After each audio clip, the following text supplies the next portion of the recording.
All right, so I got the Defender completely apart. There's all of the guts. And hopefully this is gonna come out good. Paint job, that is. So we're starting off with this desert tan. I'm painting it because I have scratches right there. So starting off with that desert tan on both sides.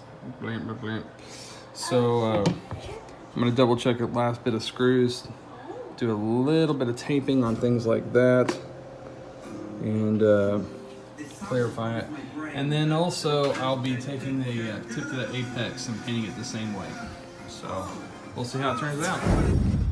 All right, so here's the desert tan Defender shells and the apex top half barrel shroud thingy. So again, here's the part that I don't like, that I gotta cause this whole repaint. I'm not gonna worry about the white and red dots, fire mode stuff. Just don't see the need to.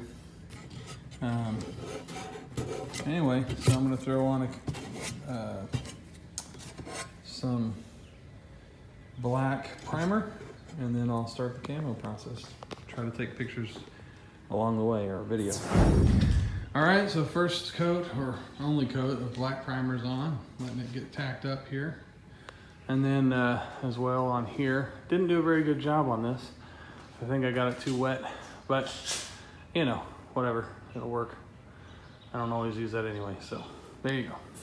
All right, so most videos I've seen of people painting camo stuff, they always go from dark to light. I start off with this base coat, and then I go from light to dark. And so I'm gonna start with this desert tan color and go from there. We'll see how that turns out. With some tan spots added.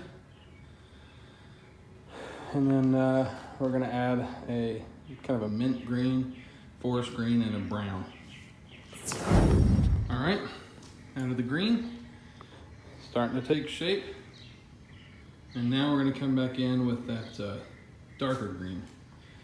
This stuff right there, and then we'll go with the brown. We haven't done the this guy here because I'm letting that primer sit more. All right, so this has got the this has the two greens in the tan.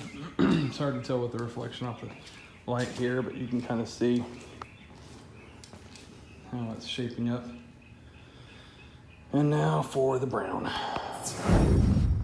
All right, so the brown's been added, and I think I'm done. I think I'm gonna stop here. I might do kind of a dusting of the brown, or even some more of the black primer, but probably just the brown, just to kind of knock some of the brightness off of it on parts. But even then, I probably, as I'm looking at it, I probably won't. Probably just come back in. Now, finishing this up, we'll finish it up with some polyurethane and let it cure for a week. Maybe not a week, maybe a day before I put it back together again because I'm impatient. But anyway, we'll see. So got it covered with the polyurethane, and now it's drying. And then also got this guy kind of set up, or painted up and polyed. So anyway, we'll see what this looks like when it gets back together again, but I'll give you some kind of a close up here. It's hard to tell with the reflections and the fact that it's still wet.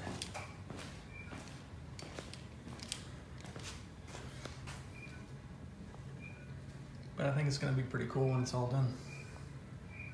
All right, so I baked these parts in the oven for 5 minutes. Brought them down to 170 degrees. Normally I do 200 or 250, but 170 degrees for 5 minutes, just because I had some other parts in the inside that I couldn't take off, and that felt safer. So anyway, next we'll get the assembly going here in a few. All right, so here's the finished product built up. And came together pretty easily. I said earlier that I would probably wait a week and let it cure, but after baking it and letting it sit for the, I don't know, about 8 hours, 9 hours. It had no tack left to it at all, so I went ahead and put it together. And yeah, I'm pleased with the outcome. It's a touch glossier than I wanted, but I'm confident now in taking it apart, and if I want to come back in and put some more flat clear coat type stuff over it just to flatten it up, I feel comfortable doing that. So anyway, pretty happy with it.